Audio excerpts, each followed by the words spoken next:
देखो, ये जहाँ जाना था अपने हिसाब से घूमता है, अपने हिसाब से जाता है, जाएगा।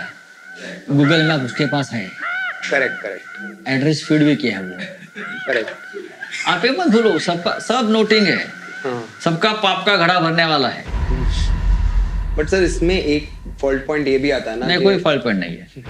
फॉल्ट पॉइंट तो नहीं है। नहीं है तो चलो लेकिन पूछ लो आप। नहीं अभी क्या पूछे नहीं पूछो। रहना तो मुंबई में ही है अभी। नहीं नहीं, आप मुंबई में रहना है आपको। आपका वो अच्छा है इधर।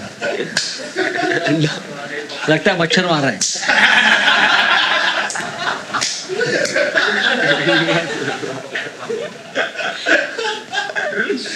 अरे हम लोग ए शट अप या Kunal Shut up, ya Kunal. अबे कुणाल चुप ना Shut up, ya Kunal. ए शट अप या Kunal Ya Kunal. hello ladies and gentlemen, today with me on the episode is Mr. Sanjay Raut, Rajya Sabha member and Samna editor. Sir thank you, आपने show का invitation accept किया। आपने बुलाया, sir पर मेरे बुलाने से कोई आता नहीं है नॉर्मली। लेकिन हमारे लोग जैसे लोग आते हैं, थोड़ा जो लोग सामने वाले हिम्मत दिखाते हैं तो हिम्मत की दाद भी देनी पड़ती है ना। बहुत कम लोग हैं अभी। हाँ आते नहीं है काफी लोग। बीजेपी वाले ने तो ब्लैंकेट बॉयकॉट कर नहीं, दिया। वो तो उनका तो राष्ट्रीय प्रोग्राम है वो। हम्म, सबको ब्लॉक करना, ट्रोल करना, हम्म। क्या है, ब्लैंकेट करना, वो उसमें उनका प्रोग्राम चलने दो। लेकिन ये देश बहुत बड़ा है, करेक्ट। किसी एक पार्टी से देश नहीं चलेगा ये, हम्म, या एक विचारधारा से भी देश नहीं चलता है। हम्म, और 60 साल में हम्म, बहुत पार्टियां आई और चली गई। देश तो देश ही है, करेक्ट। हम लोग भी आएंगे चले जाएंगे। हम्म, लेकिन जो लड़ने वाला होता है, हम्म, जो खुलकर बात करने वाला होता है, हम्म। उसका नाम रहता है। हमारे मजबूत गृह मंत्री जी, हम कितने कठोर हिंदू हैं उसका हमें प्रमाण पत्र नहीं चाहिए। जिस स्कूल में आप पढ़ते हो हम उस स्कूल के हेडमास्टर हैं, आपको बताना है।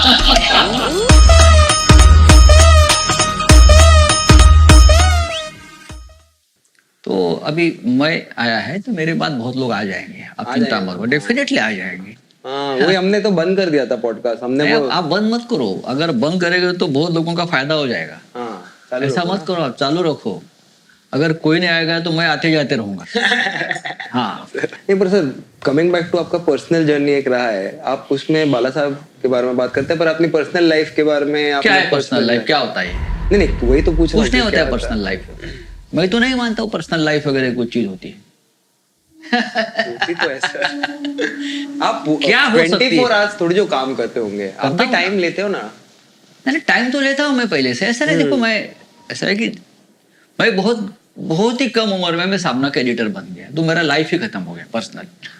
काम पे ही पूरा टाइम। पूरा काम पे। देखो, बाला साहब ठाकरे जी के साथ काम करना, ये सबसे बड़ी मेरे लिए एक ये था कि अरे मैं बाला साहब के साथ काम कर। पूरा जिंदगी मैंने उनके साथ लगाई ना। सामना जैसा अखबार जिसका मैं एडिटर बनाया, उस वक्त मेरी उम्र क्या थी? 28। ये जो उम्र है, एज है, ये सामना जैसे अखबार के एडिटर होने की नहीं है। यंग एज पे। हाँ, एक पॉलिटिकल अखबार है जिसके बाला साहब ठाकरे प्रमुख है। हाँ, और बाला साहब ठाकरे यानी आग है, फायर है। उनके साथ हमको काम करना है, उनके विचारों को आगे लेकर जाना है। ये मुंबई है, महाराष्ट्र की राजधानी है, लेकिन यहाँ जो लोकल लोग हैं, भूमिपुत्र है, उनको काम नहीं है, उनको रोजगार नहीं है, उनको कोई पूछता नहीं है, उनको कोई रिस्पेक्ट नहीं देता है। ये सिर्फ मुंबई की लड़ाई नहीं थी, आपको मैं बताना चाहता हूँ, ये देश के हर शहर की लड़ाई थी। बाला साहब की भूमिका क्या थी कि जहां भी जो लोग रहते हैं उनको वहां सबसे पहले प्रेफरेंस मिलना चाहिए काम का। करेक्ट। इसीलिए तो जो देश में जो लिंग्विस्टिक स्टेट बनाए गए, वो तो घटना के आधार पर बना है ना। अगर मराठी लोगों के लिए महाराष्ट्र बना है तो वहाँ उनका जो लोग हैं उनको प्रेफरेंस मिलना। उसका मतलब ये नहीं कि आप गुजराती हो, आप मारवाड़ी हो, आप मद्रासी हो, आप चले जाओ, ऐसा नहीं होता है। देश एक है। जब देश पर संकट आता है तो ना महाराष्ट्र, ना बंगाल, ना गुजरात, ना कुछ, देश एक है। लेकिन हर राज्य की अपनी एक संस्कृति है, अपना एक संस्कार है, वो रहना चाहिए। तो हमारे जैसे लोग जो थे उस वक्त उस विचारधारा से जुड़े थे। मेरे पिताजी भी थे उसमें, पूरा फैमिली था उसमें। हमने देखा है हमारे घर के लोगों को पुलिस कैसे मारते थे मूवमेंट में 1965 के बाद सड़क पर। उस वक्त तो कोई सरकार बेकार हमारे साथ नहीं थी, बस मार खाओ और जेल में जाओ।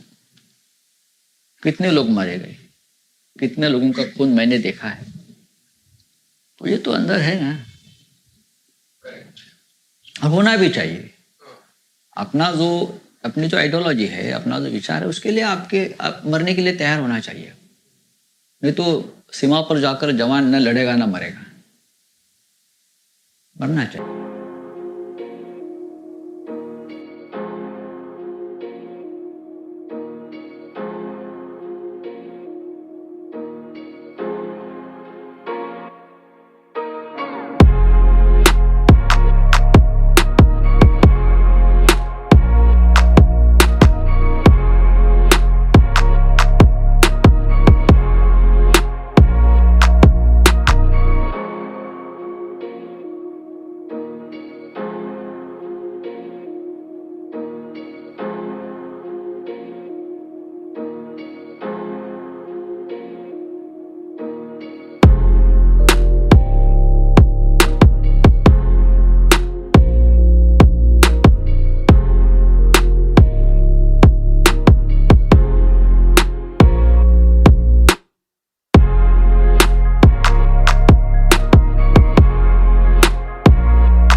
तो पूरा आगे का पीछे का हिस्ट्री निकाल कर ही लोग मेरे आसपास घूमते हैं और उनको मालूम है ये बॉम्ब है। ये फट जाएगा तो खत्म हो जाएगा सब।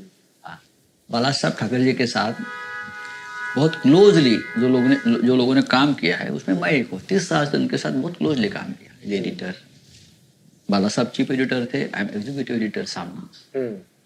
पर मतलब सामना एक ही अखबार है जो रीजनल लैंग्वेज में आता है और पूरे देश और वर्ल्ड में जाता है, विश्व में जाता है। हाँ, मतलब पूरे देश में उसकी चर्चा होती है। हाँ, सुबह क्या लिखा है, एडिटोरियल में क्या है, मैंने क्या लिखा है, बाला साहब ने क्या लिखा था, उसका ऊपर तो सुबह से लोग लेकर बैठे हैं जैसे कि साला कोई धर्म ग्रंथ चल रहा है उनका। पढ़ते आए और एक एक वर्ड का 100 अर्थ निकालते। तो हमको बहुत ही सावधानी से काम करना पड़ता है। पर क्या आप वो रिस्पॉन्सिबिलिटी हमेशा निभाते आए हो? आपको कभी लगता है कि सामना में आपने ऐसा कुछ लिख दिया हो जो शायद नहीं लिखना चाहिए था? मुझे ऐसा कभी नहीं लगा। जो लिखा वो लिखा है, जो बोला है बोला है। जैसे बाला साहब ठाकरे बोलते थे, मेरा शब्द है ना बंदूक की गोली है, छूट गया। वो बाला साहब ठाकरे थे, लेकिन हम भी उनके चेले हैं ना। करेक्ट। अभी ठीक है बोल दिया तो पीछे क्यों लेना है, लड़ते रहो। हाँ, पर सर कोई बातें तो ऐसी, मतलब जैसे 2015 में आपने बोला था कि जरा उस संपादकीय पर फिर से नजर डालिए। ओवैसी बंधु मुंबई में उछलकूद करके लौट गए। ये सब सौदेबाजी मुसलमानों के वोटों के लिए हो रही है। मुसलमानों के वोट सिर्फ सौदेबाजी के लिए उपलब्ध होंगे तो ये समाज हमेशा गर्त में ही रहेगा और उनके नेता अमीर बनते रहेंगे। इसी वजह से शिवसेना प्रमुख ने कहा था कि मुसलमानों से मतदान का अधिकार छीन लो। मुसलमान इस देश के नागरिक है, उनको पूरा हक है देश में रहने का। लेकिन कुछ पॉलिटिकल पार्टी सिर्फ मुसलमानों के वोट बैंक की राजनीति करते हैं। उससे नुकसान देश का भी होता है और नुकसान मुसलमानों का भी होता है। वो लोग चाहते हैं कि मुसलमान हमेशा अंधेरे में रहे, मुसलमान हमेशा किसी कोने में पड़े रहे और हमारे पीछे आ जाओ, बस हमने पुंगी बजाई हमारे पीछे आ जाओ।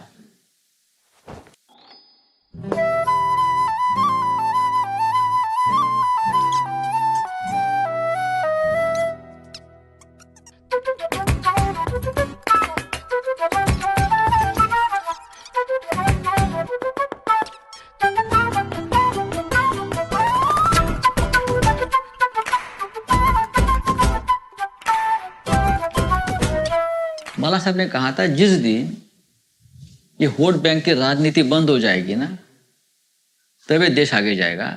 तो बाला साहब ने कहा था कि सिर्फ एक चुनाव के लिए मुसलमानों का वोट का राइट निकाल दो, मत देने का, ये सब लोग भाग जाएंगे जो आज मुसलमानों के मसीहा बनकर आते हैं ना, फिर पता चलेगा उनको। तो आप जैसे मैंने कहा ना कि आप समझ लेना चाहिए हम लोग क्या बोलना चाहते हैं। मुसलमानों का आज जो चल रहा है वोट बैंक राजनीति है। ओवैसी ने साल 2004 में पहली बार हैदराबाद से लोकसभा का चुनाव लड़ा और जीत गए। उसके बाद से लगातार वो 3 बार यहां से चुनकर लोकसभा में पहुंचते रहे हैं। असदुद्दीन के पहले उनके पिता सलाउद्दीन ओवैसी भी लगातार 6 बार लोकसभा के सांसद रह चुके हैं हैदराबाद से। दरअसल असदुद्दीन ओवैसी की पार्टी MIM का अस्तित्व मुस्लिम वोटों पर ही टिका माना जाता है और यही वजह है कि हैदराबाद से बाहर दूसरे राज्यों की उन्हीं सीटों पर MIM अपने उम्मीदवार उतार रही है जहां मुसलमान मतदाताओं की संख्या ज्यादा है। बाला साहब ने उस वक्त बहुत सोच समझ कर बात किया था और हमने ये थोड़ा आगे लेकर कहा कि हाँ ठीक है, ऐसा होना चाहिए। वोट बैंक पॉलिटिक्स इस देश में नहीं चलना चाहिए। करेक्ट सर, पर अभी जैसे बीजेपी है तो जो पार्टीज पॉलिटिक्स कर रही है वोट बैंक के ऊपर, उन पर बोलना चाहिए ना। जो मुसलमान आदमी वोट डालने जा रहा है उस पर क्यों बोले? जैसे ये हिंदू पॉलिटिक्स कर रहे हैं, जैसे हिंदू हमने भी किया है, हम भी करते हैं। हाँ, पर हमने कभी छुपाया नहीं। करेक्ट, पर अब मैं बोलूं कि नहीं हिंदुओं को वोट करने का राइट ना हो क्योंकि हिंदुओं के नाम पे वोट बैंक पॉलिटिक्स देखो तो गलत हो जाएगा। एक बात ऐसा है, ये तो पाकिस्तान नहीं है, ये हिंदुस्तान है, इंडिया है, समझ लो। किसी को लगता है हिंदुस्तान बोलने से तकलीफ होती। यहाँ ये देश जो है, ये देश जो हमारी जो घटना है उसके मुताबिक चलेगा। डॉक्टर अंबेडकर ने बनाई है, सबको समानता जो है मिलना चाहिए। लेकिन इस देश में पहले से ही जो रिलीजन पॉलिटिक्स चली है उसमें सिर्फ एक धर्म को पकड़ा है, मुसलमान। उसका विरोध है हमारा। दूसरी बात, बाला साहब ठाकरे ने बार बार ये कहा था, जब कोर्ट में जाते हो ना और कोई मुसलमान होगा तो कुरान पर शपथ लेगा, हिंदू होगा तो क्या भगवत गीता, फिर कोई बात। बाला साहब बोले बंद कर दो, ये क्या है तमाशा। हिंदुस्तान की जो घटना है, संविधान है, उसके ऊपर सबने हाथ रखकर शपथ लेनी चाहिए। ये हमारी आइडियोलॉजी है तो यही रहेगी। पर जब एक ये भी हो रहा है कि शिवसेना का एक मेकओवर है कि आदित्य ठाकरे जी ज्यादा एनवायरनमेंट की तरफ सवाल उठा रहे हैं, एनवायरनमेंट मिनिस्ट्री संभाल रहे हैं। उद्धव ठाकरे जी ने सरकार बनाने के बाद बोला कि we have done a mistake of mixing religion with politics, अब हम वो गलतियां नहीं करेंगे जो पहले की। ऐसा उद्धव ठाकरे साहब ने कभी नहीं कहा। स्टेटमेंट तो आया था। Uddhav Thackeray's speech in the assembly last week in Nagpur, where he said that their mistake, the Sena's mistake, was to mix religion and politics. Political analysts are already discussing the significant change in Maharashtra's politics. आणि जनादेशाचा जो काही उल्लेख देवेंद्रजी आपण केला की शेवटी राजकारण आहे, या राजकारणामध्ये कदाचित आम्ही चुकत होतो की आम्ही त्याच्यामध्ये धर्म आणि राजकारण एक करत होतो, पण त्यावेळेला आम्ही हे विसरलो की स्वतः धर्मराजा सुद्धा जुगारामध्ये हारला होता, कारण राजकारण हे जुगार आहे, जुगारासारखं खेळायचं असतं हे आम्ही विसरून गेलो होतो आणि धर्म आणि राजकारण कुठेतरी एकत्र करायला लागलो होतो आणि त्याचे फटके आम्हाला पडले। पर आप कह रहे हैं Shiv Sena is not going through a makeover. वो क्या होता है मेकओवर? मतलब नई सोच क्या होती है? मतलब नया अलायंस है, अब नई सोच होगी। नहीं, शिवसेना एक हिंदुत्ववादी पार्टी है। शिवसेना सबको साथ लेकर जा रही है, एक कॉमन मिनिमम प्रोग्राम लेकर हम जा रहे हैं। और क्या होता है कॉमन मिनिमम प्रोग्राम? घटना जो है हमारे संविधान है उसके दायरे में काम करेंगे, और क्या कर सकते? वो तोड़कर हम नहीं फेंक सकते ना। नहीं, करेक्ट है आपकी बात, पर अब एक आप बोल रहे हो आप एक हिंदुत्ववादी पार्टी है वर्सेस कांग्रेस, और एनसीपी का हमेशा एक सेक्युलर स्टैंड रहा है। नहीं, कोई सेक्युलर नहीं देश में। सर सेक्युलर तो है इस देश में, कोई सेक्युलर नहीं हो सकता। सर कैसे नहीं हो सकता? आप मुझे बताइए कौन सेक्युलर इस देश में है? प्रधानमंत्री भी सेक्युलर है, राज्यपाल भी सेक्युलर है, राष्ट्रपति सेक्युलर है, अगर नहीं है तो बता दीजिए। हमारा संविधान भी सेक्युलर है। जरूर हमारा हिंदुत्ववाद हमारे मन में है, हमारे कार्यों में है, लेकिन देश तो चलता है संविधान से, जो संविधान सेक्युलर है। अब जब शपथ लेते हो प्रधानमंत्री, राष्ट्रपति, राज्यपाल, मंत्री, मुख्यमंत्री, तो आपको ये सेक्युलर धर्म का पालन तो करना पड़ता है सबको। जो सेक्युलर की बात करते हो सबसे ज्यादा धर्मांध होते हैं। ये सेक्युलर जो है एक गाली है, क्योंकि उसका बहुत गलत तरह से इस्तेमाल राजनीति में किया इस शब्द का। इसीलिए देश में सेक्युलर शब्द की वजह से देश में हिंदू और मुसलमान सीधा पार्टीशन हो गया। क्या है सेक्युलर? आप बस हिंदुओं को गाली देना, उससे आपका सेक्युलरिज्म ज्यादा बढ़ता है। ये गलत है। The state government has not allowed opening up of temples. The BJP has been protesting against this. Today, some of the BJP workers tried to forcefully enter Siddhivinayak temple in Dadar. They were taken into custody by the police. A day before this protest, State Governor Bhagat Singh Koshyari wrote a letter to Chief Minister Uddhav Thackeray and questioned him why the temples are not allowed to open. Now, the stinging letter even sought to ask whether Uddhav Thackeray has received any divine instruction to postpone the reopening of temples, or whether he has suddenly turned secular, the word Thackeray hated. He also called it ironical that the state governments had permitted bars, restaurants and beaches to open up, and on the other hand, our gods and goddesses have been condemned to stay in the lockdown. ऐसे कि किसी को आनंद तो नहीं है कि मंदिर बंद करके रखिए, भगवान को लॉक करके रखे। जो संकट, जो मजबूरी हमारे ऊपर आई है, इसकी वजह से सब हो रहा है। लोगों की जान माल का रक्षा करना है, हेल्थ का इशू है। अगर मंदिर की बात है तो एक राष्ट्रीय नेशनल पॉलिसी बनानी चाहिए। प्रधानमंत्री ने खुलकर सामने आकर कहना चाहिए कि आज रात 12 बजे सब मंदिर खुलेंगे देश के, हम खोल देंगे। कोरोना एक ऐसा संकट है जिसका कोई एक्सपेक्ट नहीं किया था कि इतनी जबरदस्त भयंकर महामारी। ब्रिटिश के जमाने में एक एक्ट बना था, वही अब तक चल रहा है। हम क्यों नहीं बदले? क्योंकि बीच में कोई ऐसा आया ही नहीं ना, तो वही एक्ट अभी हम चला रहे हैं। तो अचानक जो हुआ है, तो कोई ना देश ना कोई राज्य, किसी के ऊपर ब्लेम नहीं करना चाहिए, ना सेंट्रल ना स्टेट। मैं इतना कहता हूं। मैं ये कभी नहीं कहूंगा कि ऑपोजिशन ने क्रिटिसाइज नहीं करना चाहिए, उसका आवाज बंद कर दो। अगर वो 10 बात हम पे ऐसी रखते हैं, क्रिटिसाइज करते, उसमें से 3 बातें तो सच्ची होती है और उसका विचार करना चाहिए।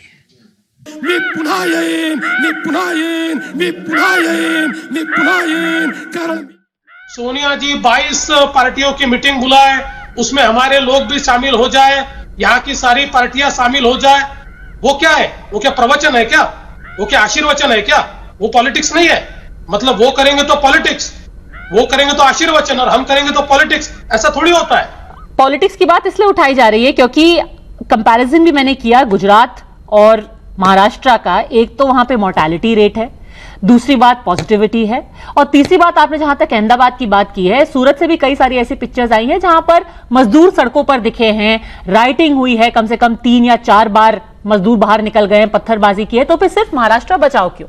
प्रॉब्लम्स जो हैं पूरे देश में अलग अलग स्टेट्स में है, तमिलनाडु में है, तमिलनाडु भी बचाओ, गुजरात भी बचाओ, महाराष्ट्र भी बचाओ, देश बचाओ। फिर भी महाराष्ट्र में सबसे ज्यादा काम हुआ, ये मानना पड़ेगा आपको। दिल्ली में हुआ, केजरीवाल सरकार ने भी किया है। आप बताइए कि एक मुख्यमंत्री, एक सरकार उससे ज्यादा क्या कर सकती है? हर डिस्ट्रिक्ट में Covid centre, care centres, doctors, सब कुछ हम दे रहे हैं, लेकिन ये कोई जब तक वैक्सीन नहीं आते तब आप क्या करोगे? आप मुझे बताइए। फिर भी महाराष्ट्र में डेथ रेट बहुत कंट्रोल किया है, और अब स्प्रेड से ज्यादा क्योर होने वाले लोगों की संख्या ज्यादा है दर दिन। अपने अपने हिसाब से अपने अपने राज्यों ने काम किया है। सेंट्रल की जिम्मेदारी भी उसमें आती है, लेकिन ब्लेम नहीं करूंगा मैं, विरोध नहीं करना चाहिए। इतनी बड़ी संकट की बात अगर हम चाइना की तरफ देखकर डर रहे थे। आपने देखा ना चाइना में क्या हो रहा था, हर दिन चाइना, फर्स्ट टाइम हम लोग चाइना में क्या हो रहा है गाँव में पढ़ रहे थे। इटली में क्या हो रहा है, बाप रे इटली में क्या हो रहा है, लोग सड़क पर मर रहे हैं, सड़क पर गिर रहे हैं। उससे हम इतने डर गए थे, सब लोग, पूरा देश, प्रधानमंत्री हो सरकार हो, तो अब ठीक है प्रधानमंत्री के नेतृत्व में हमको लड़ना है। जब संकट होता है तो प्रधानमंत्री हमारा नेता है, करेक्ट, किसी भी पार्टी से वो हमारे नेता है, वो निर्णय लेंगे, हम सब फॉलो करेंगे। सर, पर जो निर्णय वो लेते हैं, आपको नहीं लगता कि वो रीजनल पार्टीज को अपना स्टेक नहीं रहने देते? देखिए अभी ये उनकी सोच है। हाँ। ऐसे समय में राजनीतिक सोच से ऊपर जाकर निर्णय लेने की प्रक्रिया करनी चाहिए। पर ये तो मतलब, पर आपको नहीं लगता कि रीजनल पार्टीज को अपना स्पेस होना चाहिए? रीजनल पार्टीज को स्पेस है। कौन सी भी नेशनल पार्टी रीजनल पार्टी का स्पेस नहीं खा सकते। पश्चिम बंगाल में कौन है, रीजनल पार्टी है। आंध्र में कौन है, रीजनल पार्टी है। तेलंगाना में कौन है, रीजनल पार्टी है। उड़ीसा में कौन है, रीजनल पार्टी है। महाराष्ट्र में कौन है, 2 रीजनल पार्टी है। हाँ, झारखंड में कौन है, हेमंत सोरेन, रीजनल पार्टी है। हरियाणा में किसके साथ सरकार बनी है, रीजनल पार्टी है। आप मुझे बताओ कर्नाटक में किसके साथ जोड़ तोड़ हो रही है, रीजनल पार्टी है। आप रीजनल पार्टी की स्पेस नहीं खा सकते। आप चाहे इंटरनेशनल पार्टी बन जाओ, नेशनल पार्टी से इस देश में रीजनल पार्टी रहेगी, और आपको किसी भी नेशनल पार्टी को रीजनल पार्टी के साथ ही देश की राजनीति करनी पड़ेगी। तो आप तो रीजनल पार्टी के समर्थन में है ना? डेफिनेटली। नहीं, पर आपके पर्सनल ओपिनियन में आपको लगता है राज ठाकरे की पार्टी एमएनएस ग्रो होनी चाहिए? हर पार्टी को, हर नेता को अपनी पार्टी बढ़ाने का पूरा अधिकार है, कोई भी पार्टी हो। इस देश के जो संविधान के दायरे में रहकर अगर अपना कोई इशू है तो आप बढ़ा सकते हो। अगर लोग आपको स्वीकार करते हो तो आपकी पार्टी बढ़ेगी ना। आपकी एमएनएस एक जमाने में 5 साल पहले बहुत बड़ी पार्टी बन गई थी, उनके 10-12 एमएलए भी चुनकर आए थे। यानी मैं ये पहली मैं इलेक्शन देख रहा हूं जहां पे जो चुन के आया है वो उसे भी, और जो हारा है उसे भी, इन दोनों को सदमा पहुंचा है कि मैं हारा कैसे, और जो जीता है उसे समझ में नहीं आ रहा मैं जीता कैसे। ऐसी बहुत सारी बातें हैं जिसमें कम से कम 370-371 कॉन्स्टिट्यूंसीज में ये प्रॉब्लम हुए हैं। और मुझे लगता है कि अगर बीजेपी को इतना ही कॉन्फिडेंस है कि लोग उनको वोट कर रहे हैं, तो मुझे लगता है कि उनको भी शामिल होना चाहिए इसमें, कि जो मतपत्रिका के ऊपर जो वोटिंग होता है उसमें उनको भी शामिल होना चाहिए। उनको मशीन क्यों चाहिए, इलेक्शन कमीशन मशीन का फोर्स क्यों कर रहे हैं, हमें समझ में नहीं आ रहा है। और उसके खिलाफ ये हमारा आंदोलन है। तो 80% से लेकर 90% तक पूरी दुनिया में सारे देशों ने ये मशीन सब बंद कर दिए हैं और बैलेट पेपर पे उनके यहाँ वोटिंग हो रहा है। बीच में मैं इलेक्शन कमिश्नर को, मैंने दिल्ली में उनके साथ बात की थी, तब मैंने उनको यही पूछा था कि ये मशीन बनता कहाँ है, तो उन्होंने कहा था यहाँ वहाँ बनता है। तो फिर मैंने उनको पूछा था कि लेकिन इसका जो आत्मा है वो अंदर की चिप है, वो चिप कहाँ पे बनती है? तो 3 ही देश है, एक जापान है, एक नीदरलैंड है और एक यूएस है। तो उन्होंने कहा था कि ये चिप यूएस से आती है। यानी कि जिस अमेरिका में इस मशीन के बारे में लोगों के मन में एक संदेह है, वहां पे एक बहुत बड़ी कंट्रोवर्सी चल रही है इस मशीन के बारे में। वहां से हमारे यहाँ चिप आ रही है, उसमें क्या फीड किया गया है किसी को मालूम नहीं है। हम लोग बटन दबा रहे हैं और इलेक्शंस हो रहे हैं, कोई चुन के आ रहा है। हमारा पोजीशन जो पहले था वो हम पोजीशन बदलते नहीं, बैलेट पेपर पे चुनाव होना चाहिए। पर क्यों होना चाहिए बैलेट पेपर पे चुनाव? लोगों का विश्वास नहीं है, हमने किसको वोट दिया है और वोट कहाँ जा रहा है, जब तक मैं आंख से नहीं देखता हूँ। करेक्ट। ये कैसी डेमोक्रेसी है?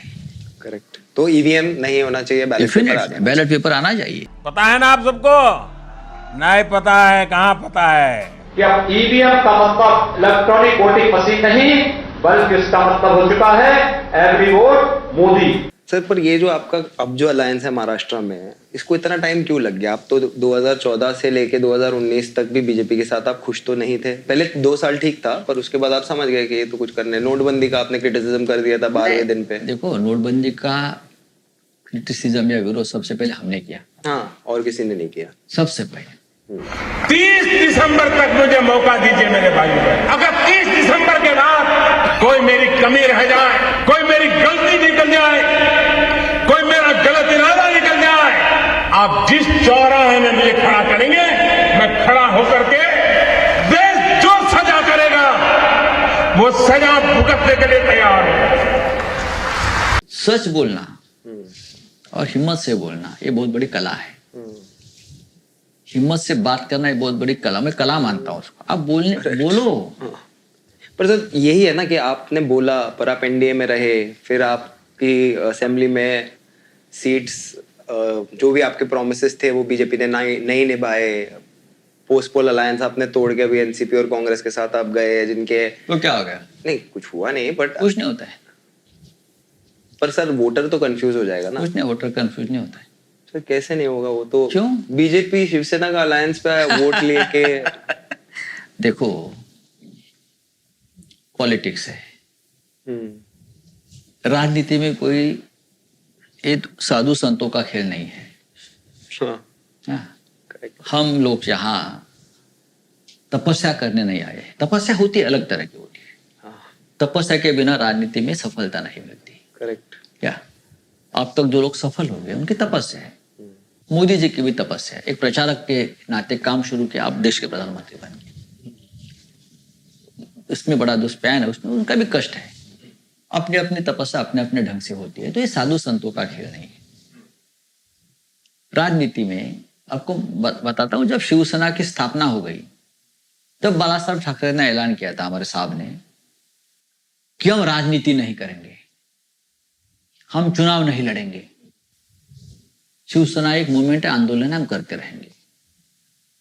लेकिन बाद में पता चला कि ये सब ठीक है, लेकिन अगर हमारे लोगों को न्याय देना है, उनके काम करने हैं, तो सत्ता में जाना पड़ेगा। नहीं तो कौन हमारी बात सुनती है? 10 दिन सड़क पर उतरो, लाठी खाओ, जेल में जाओ। आज किसी का ये टूटा है, किसी का सर टूटा है, किसी का नाक टूटा है तोड़ तोड़ कर, कोई 6 महीना अंदर है, कोई 2 साल अंदर है। तो राजनीति में आना पड़ा। उस वक्त भी हमारे बहुत पार्टियों से अलायंस होता था। सोशलिस्ट उनके साथ भी हमारा अलायंस हुआ है, कांग्रेस के साथ भी उस वक्त हुआ था। हमारी एकमेव पार्टी है बाला साहब ठाकरे जी की, जिसने इमरजेंसी को खुला समर्थन दिया था उस वक्त, इंदिरा गांधी को। तो और अब देखिए, पर सर क्यों दिया था इमरजेंसी को खुला समर्थन? मुझे लगता है कि देश में जिस प्रकार का वातावरण बना था उस वक्त, इनडिसिप्लिन, कुछ लोग तो उस मोड पर थे कि देश जलाने की बात कर रहे थे। तो बाला साहब ने कहा कि ये ठीक नहीं है, इस प्रकार की भाषा, इस प्रकार का मूवमेंट, इससे देश टूट जाएगा। उस वक्त तो हमारी पार्टी छोटी थी, बहुत इतनी बड़ी नहीं थी आज जैसी। मुंबई से आसपास से हमारी पार्टी का फैलाव था, पूरे राज्य में भी हम लोग नहीं थे। लेकिन हमारा एक विचार था, इंदिरा जी के साथ बाला साहब ठाकरे का एक रिलेशन रहा हमेशा। तो बाला साहब ने दे दिया सपोर्ट, खुलकर दिया, छुप कर नहीं दिया। और आज भी जब उद्धव ठाकरे जी ने ये निर्णय लिया कि हमको बीजेपी का साथ छोड़ना है, क्यों छोड़ा? कुछ तो कारण होगा ना। 25 साल का एक रिश्ता है हमारा, वो रिश्ता सिर्फ पॉलिटिकल नहीं था, इमोशनल था, आइडियोलॉजिकल था। वो तोड़कर नया घर बनाकर जाना है किसी के साथ, दुख तो होता है। सर ये तो मत बोलिए आप। मेरे को वो देवेंद्र फडणवीस जी गए थे शपथ लेने, आपके कार्यकर्ता चिढ़ा रहे थे उनको, मी पुना ये। तो ये इमोशनल रिश्ते में तो नहीं होता आता है ना। पर सर ये तो गलत था। ये तो इमोशन था ना। आप इमोशन की जो डेफिनेशन है, आप अपने हिसाब से मत देखो, आप उनका भी इमोशन देखिए ना। कार्यकर्ताओं का सबका इमोशन होता है। अगर देवेंद्र जी ने इतनी मुश्किल से तो कोई 5 साल काट के गया है सीएम महाराष्ट्र में। महाराष्ट्र का सीएम 5 साल रहना अपने बड़ी बात है, लेकिन मैं ये मानता हूं कि किसी भी नेता का अपमान नहीं होना चाहिए मंच पर। मैं उससे सहमत हूं। उस वक्त का माहौल अलग था, सरकार बनी थी, नई नई सरकार बनी थी, लोग लगता है ये कोई सपना ही है कि सरकार बन गई, उद्धव जी मुख्यमंत्री बन गए। करेक्ट। भावनाओं में बह के लोगों ने अपने आप को यार सचमुच सरकार बन रही है क्या। एक बार वो भी शरद पवार जी आए थे हयात में, तो कोण आला री कोण आला, मोदी आणि शाहचा बाप आला, ये तो ना हो, ठीक है ना, तो क्या होगा। ठीक है आपने बोल दिया तो ठीक ही होगा फिर। ठीक है, अभी हम तो ये सब नहीं बोलते, हम तो डरते हैं बोलने से। आप मत डरो। अच्छा ठीक है।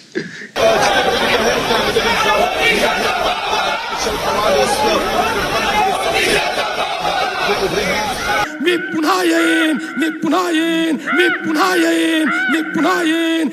Now you have Devendra Fadnavis, the BJP chief of Maharashtra, coming out and saying Sushant is Bihar's beta. ये तो पब्लिक डोमेन में आई। नहीं, मैं उनको बिहार का मानता ही नहीं। सुशांत सिंह वो मुंबई का था। सुशांत की जो आइडेंटिटी है वो मुंबई में आकर बनी है ना। जब वो बिहार में था या पटना में था तो उनको कौन पहचानता था। ऐसे बहुत से लोग हैं, ऐसा नहीं कि मैं कोई बड़ी बात करता हूँ, पूरे देश की बात मैं करता हूँ। मृत्यु के बाद ये सब आ गया। मैंने पहले न से कहा ये बिहार की बात छोड़ दीजिए, वो हमारा बच्चा है, ये हमारी जिम्मेदारी है, हम उसको न्याय देंगे। अगर गलत हुआ है तो हम न्याय देंगे। चिल्लाने से झूठ सच नहीं होता। करेक्ट। आप कितने भी चिल्लाओ, हाँ, झूठ तो झूठ है। सही। और अगर सच है तो अगर आप शांति से भी ओम शांति कहेंगे तो पूरे विश्व में संदेश जाएगा। ये देश में विवेकानंद भी निर्माण हुए थे, हो गए थे ना, बहुत शांतिपूर्ण ढंग से उसका विचार पूरे विश्व में गया है, चिल्लाए नहीं कभी। Correct. But sir SSR case को लेकर बहुत ही आवाजें उठी, बहुत ही लोगों ने बोला कि पहले बॉलीवुड के बड़े बड़े कलाकारों को बुलाया जाए, फिर बोला कि अबेटमेंट टू सुसाइड होगा, फिर बोला कि उसे ड्रग्स पिलाए जा रहे थे उसकी जानकारी के बगैर, फिर अभी सीबीआई ने डिक्लेयर कर दिया कि वो सुसाइड ही था, तो अभी अबेटमेंट का केस ढूंढ रहे हैं। तो क्या लगता है ढूंढने की जरूरत है? आप ढूंढ रहे हो, जो सच है वो छिपा कर आप कुछ ढूंढ रहे हो। जो आपके सामने है उसके ऊपर आप पर्दा डालकर आप नया कुछ ढूंढ रहे हो। क्यों? जरूरत क्या है? जो सच है, जो आपको लगता है ये सच है, आप बताओ लोगों को। क्या आपके बॉस का किसी का ऑर्डर है क्या? आप यही दिशा में जांच करो, इन्वेस्टिगेशन करो। आपको यही लोगों को टारगेट करके आपको जांच करनी है। अगर ये है तो ठीक है, फिर जो चल रहा है वो ठीक चल रहा है। लेकिन आप कितने भी ढूंढो, कितने भी आप जोर से चिल्लाओ, सच ये है जो मुंबई पुलिस ने जांच की थी वो 100% सही है। मुंबई पुलिस के ऊपर विश्वास रखना चाहिए। मुंबई पुलिस इस देश की बेस्ट पुलिस है, बेस्ट जांच अधिकारी, इन्वेस्टिगेशन टीम मुंबई पुलिस की है। तो उनको माफिया कहना, उनको और कुछ कहना, किसी भी राज्य के पुलिस को, नॉट मुंबई की, हाँ, गलत है। किसी भी शहर के पुलिस को वर्दी है ये, उसका सम्मान रखना चाहिए। अगर आप उनका सम्मान नहीं रखते और सम्मान नहीं रखते, उनको माफिया भी बोलते हो, फिर भी आपके आसपास यही 10 हमारे माफिया वर्दी वाले लेकर घूमते हो। मैं जब भी गया था सर अर्नब के ऑफिस उसको चप्पल देने, तो वहाँ पे मुझे रुकाने वाला मुंबई पुलिस वाला ही था। मुंबई पुलिस आपकी रक्षा मुंबई पुलिस ही करेंगे। बोला कि मत करो, रहने दो, छोड़ो, आप देखो ना। मैंने उनको समझाया कि आपके बारे में ही बोलते हैं रोज रात को कि मुंबई पुलिस में ये है, वो है, ऐसा है, वैसा है। मतलब पता है, पर हमारा काम है, ड्यूटी है ना, हमारा ड्यूटी है। हमने, सरकार ने ये नहीं कहा ना कि ये फलाना फलाना व्यक्ति है, ये मुख्यमंत्री के खिलाफ बहुत गंदी भाषा का इस्तेमाल करता है, ये व्यक्ति शरद पवार साहब के खिलाफ बोलता है, ये व्यक्ति संजय राउत के खिलाफ बोलता है, ये व्यक्ति गृह मंत्री के खिलाफ बोलता है। तो पुलिस ने उसके आसपास भी नहीं रहना चाहिए। अगर आएगा तो डंडे से मारो उसको, ये तो नहीं कहा ना। हमने ये कहा कि वो कुछ भी बोलने दो, उसकी दिमाग की हालत ठीक नहीं हो सकती है, शायद हम उसको ज़्यादा कुछ करना है उसके लिए तो कर देंगे, हमारे तरफ से अस्पताल है, सब कुछ है, करेक्ट, हो सकता है ऐसा, लेकिन हमारा काम है कि उनकी हिफाजत करना, उनकी रक्षा करना और उनको ज़्यादा से ज़्यादा धीरज देना, ये हमारा काम है, कोई भी हो। बिल्कुल। पर सर, जो उन्होंने प्रोपेगेंडा चलाया और उन्होंने, जैसे आपने बोला कि इंदिरा गांधी जी के साथ भी बाला साहब ठाकरे के पॉलिटिकल रिश्ते थे जो अच्छे थे, आपने कांग्रेस के साथ पहले भी अलायंस बनाया हुआ है, आपने काफी रीजनल पार्टी के साथ अलायंस बनाया हुआ है, पर अब जो इन्होंने आपको सोनिया सेना बुलाना चालू कर, उससे बोलने से क्या होता है? ये कौन है? ये भगवत गीता लिखने वाला आदमी है क्या? अच्छा ठीक है सर, पर एक चीज है कि उन्होंने एक मोटिवेटेड कैंपेन चलाया आदित्य ठाकरे जी के खिलाफ जो मलिशियस भी है और काफी लोग उसे ट्रुथ मान के चल भी रहे हैं। व्हाट्सएप पे काफी फॉरवर्ड्स आ चुके हैं, फेक न्यूज़ आ चुके हैं। चलने वाली जो लोग हैं, आपने देखा होगा मुंबई पुलिस ने जो 400 रुपया 500 रुपया वाला जो जांच निकाला है, हाँ 500 रुपए में ट्रुथ, 500 रुपए ले लो ट्रुथ मानो, बराबर ना? इतना पैसा कहाँ से आता है मुझे मालूम नहीं, कहाँ से आता है इतना पैसा? अगर मैं कहूँ, जैसे लोग बोलते ड्रग रैकेट से पैसा है, मैं ये कहूँ क्या ड्रग रैकेट से पैसा आता है? लेकिन मैं नहीं कहूँगा, वो पढ़ा लिखा आदमी है, ये काम वो नहीं करेगा, लेकिन कहीं ना कहीं से पैसा तो आता है ये सब काम के लिए, बरोबर? लेकिन सबकी ईडी जांच होती है, यही जांच होती है, कभी कभी आपकी भी हो जाएगी भाई। कोई सत्ता का अमर पटा बांध कर यहाँ नहीं आया है, करेक्ट, कोई नहीं आया है।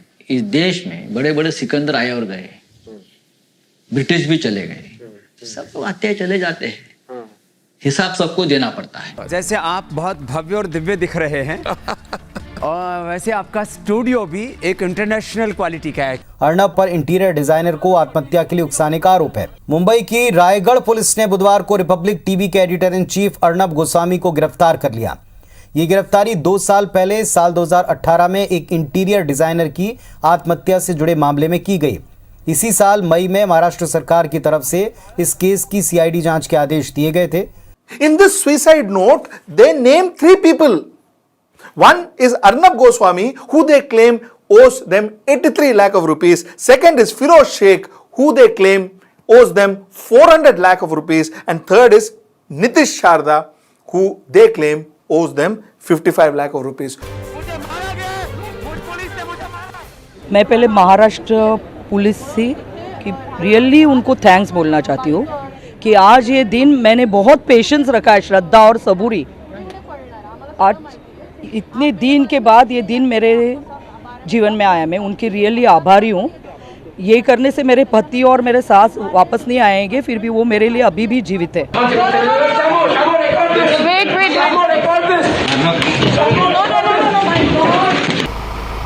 महाराष्ट्र की पुलिस, मुंबई पुलिस, ये कोई कठपुतलिया का खेल नहीं खेल रही। स्वतंत्र है मुंबई की पुलिस जांच करने के लिए, राज्य की पुलिस जांच करने के लिए स्वतंत्र है और अपने हिसाब से वो जांच करेगी।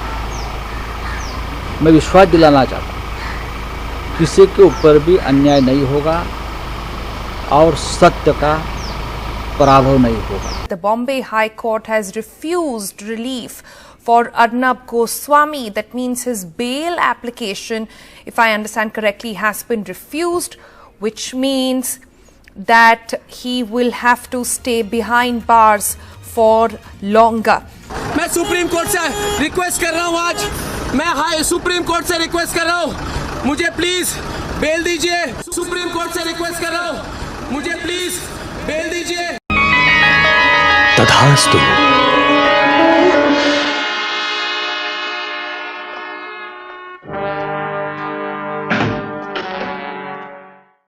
They, sir, want to stop the freedom of the press.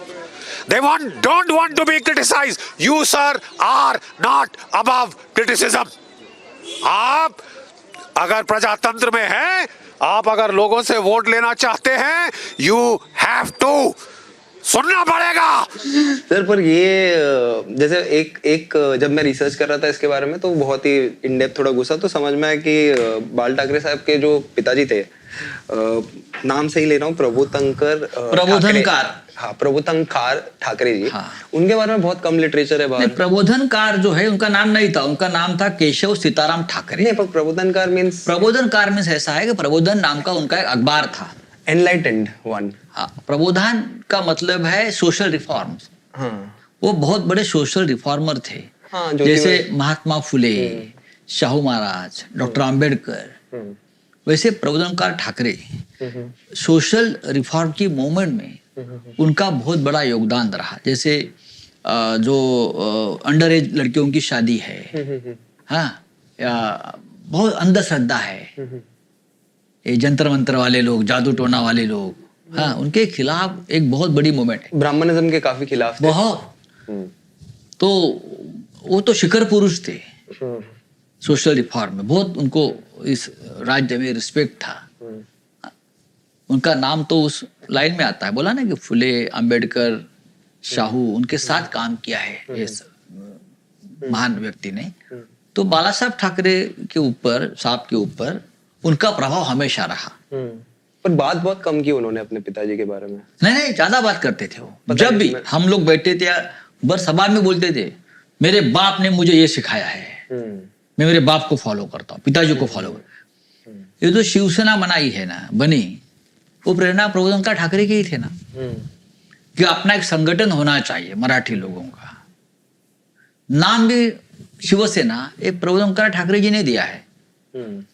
जब पूछा कि क्या करोगे, क्या नाम रखोगे, तो बाला साहब ठाकरे जी ने कुछ नाम, नहीं, अपनी तो शिवाजी की सेना है, शिव सेना, ये प्रबोधनकार ठाकरे जी ने नाम दिया है। अब आते सर थोड़ा आते कि आप लोगों ने जब मराठा रिजर्वेशन की एक मूवमेंट निकली जो बीजेपी ने एम्पलीफाई की, और आपके वोट बैंक सोटू से जो लोग आपके साथ थे उनको बांटने की कोशिश की, तो आपने मराठा रिजर्वेशन का समर्थन नहीं किया, खुल के विरोध भी नहीं किया। एक कार्टून आपने डाला था खुल के विरोध करने वाला, उस पे बहुत लोग अपसेट हो गए थे, पर स्टैंड थोड़ा क्लियर नहीं। वो जो कार्टून था, वो कार्टून उसके बारे में नहीं था, रिजर्वेशन वगैरह। देखिए, रिजर्वेशन के बारे में ये सरकार की बातें हैं, सरकार उसमें निर्णय ले रही है, उसमें अभी मामला सुप्रीम कोर्ट में भी है, बात करना ठीक नहीं है। और दूसरी बात ऐसी है कि हमेशा बाला साहब ठाकरे और हमारी पार्टी का एक स्टैंड रहा, जात के आधार पर रिजर्वेशन नहीं होना चाहिए। हमारी पहली पार्टी है, बाला साहब ने खुलेआम कहा था कि इकोनॉमिक बैकवर्ड जो लोग हैं, चाहे किसी जात और किसी भी धर्म के हो, उनको आरक्षण मिलना चाहिए। अगर मुसलमान है, वो गरीब है, तो उनको भी मिलना चाहिए, क्योंकि वो देश का नागरिक है।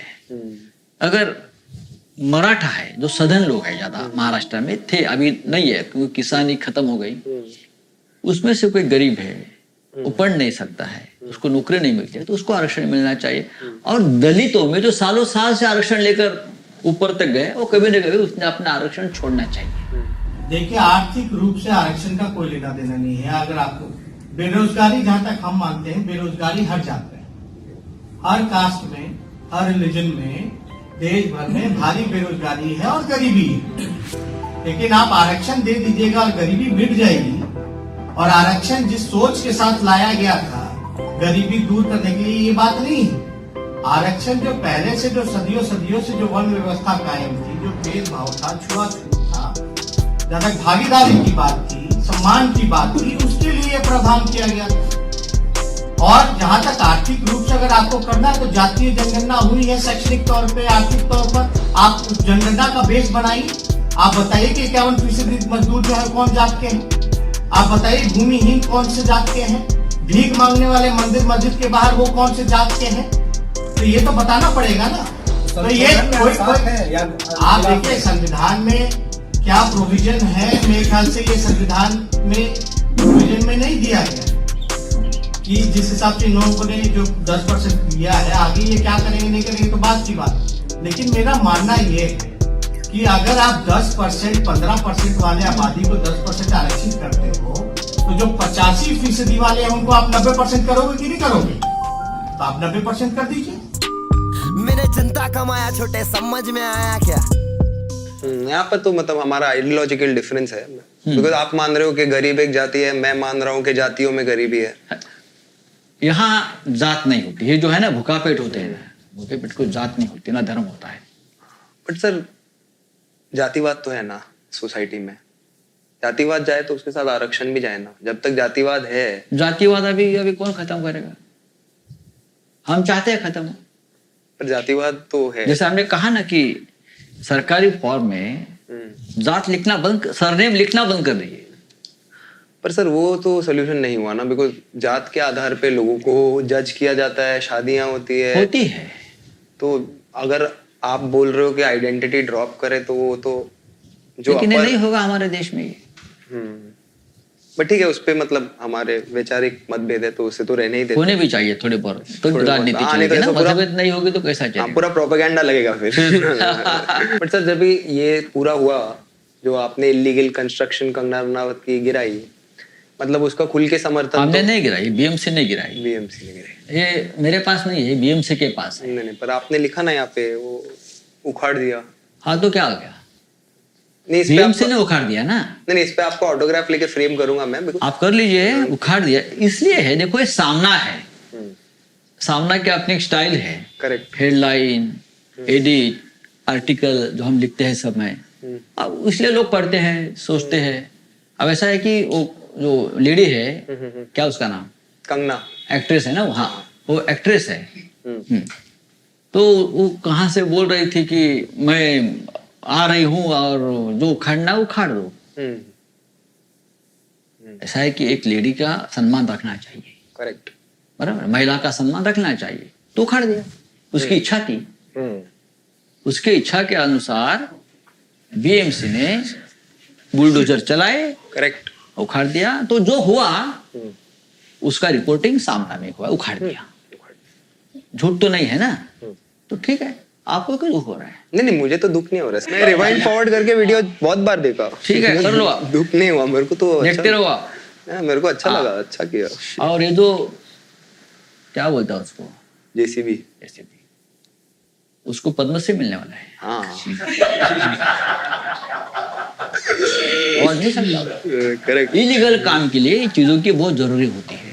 हाँ, पर पूरा कोइंसिडेंटल है ना कि वो बोल रही है और तभी हमें पता चलता है वो इलीगल है। नहीं, बोली है तब पता नहीं चलता। 2018 मुंबई में ऐसे बहुत से काम है, बहुत से स्टूडियो में भी है, जो जहाँ टीवी सिनेमे चलते हैं, वहाँ सब जगह पे इलीगल काम बहुत होता है।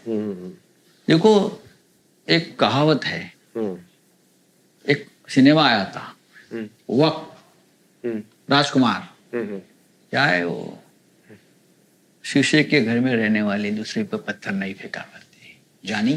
Yes, correct. हाँ, कुछ शीशे के घर में रह के कहाँ से पत्थर फेंकोगे? पत्थर तो हमारे पास है। करेक्ट। वो बाहर से फेंके जाते हैं, अंदर से भी फेंके जाते हैं। तो आप अगर आपने कुछ गलत किया है तो आप चुप बैठो। आपने बेईमानी की है ना, तो बेईमानी छुपाने के लिए आप चुप बैठो। अब हमारे ऊपर पत्थर मत फेंको, हमने आपको मदद किया है जिंदगी में बहुत बार।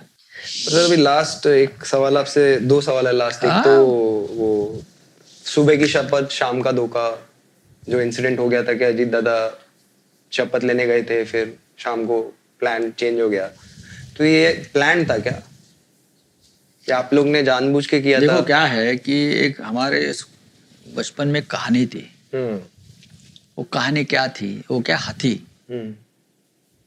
किसको लगा हाथी डंडे जैसा है, किसको आंधी, 7-8 आंधे लोग, अरे हाथी तो ऐसा है, हाथी सूप जैसा है। वैसा अभी जो कहानी बनाना चाहता है वो बना सकते हैं, अजीत पवार और उस बारे में। असलियत क्या है हमें मालूम है। नहीं मतलब आपने भेजा था?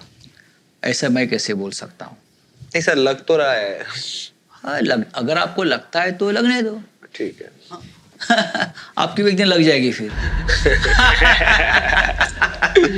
सर मेरे को लगता है एक और बार आप भेजेंगे उनको शपथ लेने सुबह 5 बजे। नहीं, अभी वो सुबह का अलार्म बंद कर दिया उसने।